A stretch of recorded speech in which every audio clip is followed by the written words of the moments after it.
so ফেসবুকত আমি audience build কৰিব লাগে আৰু ফেসবুকত অডিয়েন্স বিল্ড কৰিব লাগিলে আমি ফেসবুক তিনিটা টাইপৰ আমি অডিয়েন্স আমি সেটআপ কৰিব পাৰোঁ ফাৰ্স্ট অডিয়েন্স ক্যাটেগৰিটো হৈছে এটা আমাৰ কাস্টমাৰ বেস অডিয়েন্সেস আমাৰ এক্সিস্টিং কাস্টমাৰ্স আছে বা আমাৰ কিছুমান এমপ্লয়িজ আছে বা আমি কিছুমান টাৰ্গেটেড আমি নাম্বাৰছ বা ইমেইল আইডি আমি কালেক্ট কৰিছো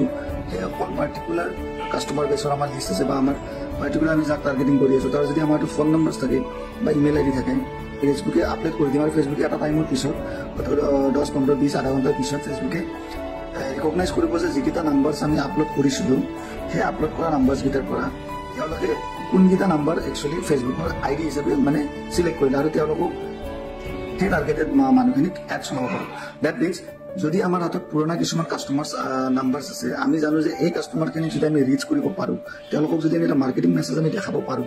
ঠিক আছে আৰু পচিবলি আমাৰ প্ৰডাক্ট আকৌ তেওঁলোকে আমাৰ তাতে আকৌ কিনিব আহিব পাৰে তো আমি তেওঁলোকক স্পেচিফিক আমি টাৰ্গেটিং কৰিব পাৰোঁ তো আমি কি কৰিব লাগিব তেওঁলোকক আমি ফোন নম্বৰ আৰু আমি তেওঁলোকৰ নাম এই দুটা যদি আমি আপলোড কৰি দিওঁ আৰু ফেসবুকে ৰিকগনাইজ কৰি ল'ব যিকেইটা প্ৰফাইল আছে প্ৰফাইলৰ মাজত কোনকেইটাকে এইকেইটা নামত বা এইকেইটা ইমেইল আইডি বা এইকেইটা ফোন নম্বৰত তেওঁলোকৰ প্ৰফাইল আইডেণ্টিফাই কৰিছে আৰু সেই পাৰ্টিকুলাৰ অডিয়েন্সখিনিক তেওঁলোকে মেছেজেছ দেখাব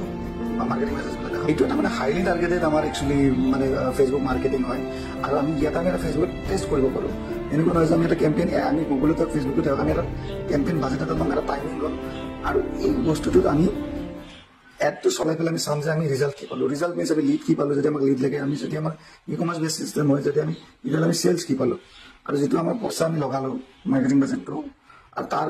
এগেইনষ্টত যিটো আমি কনভাৰ্চন পালোঁ বা যিটো চেল পালোঁ তাৰ বিনিময়ত যিটো প্ৰফিট আহিলে এই প্ৰফিটটো আমাৰ মাৰ্কেটিঙৰ লগা প্ৰফিটতকৈ বেছি হ'ল নহ'ল ডেট মিনছ আৰু যিটো মই আগৰ ভিডিঅ'ত কৈছিলোঁ চ' আৰু যদি পজিটিভ থাকে তেতিয়াহ'লে আমি সেই কেম্পেইনটো হয়তো স্কেল আপ কৰিম আৰু যদি আৰু নিগেটিভত থাকে আমি এইটো কেম্পেইন বাদ দি পেলাই আকৌ নতুন এটা কেম্পেইন আমি ট্ৰাই কৰিম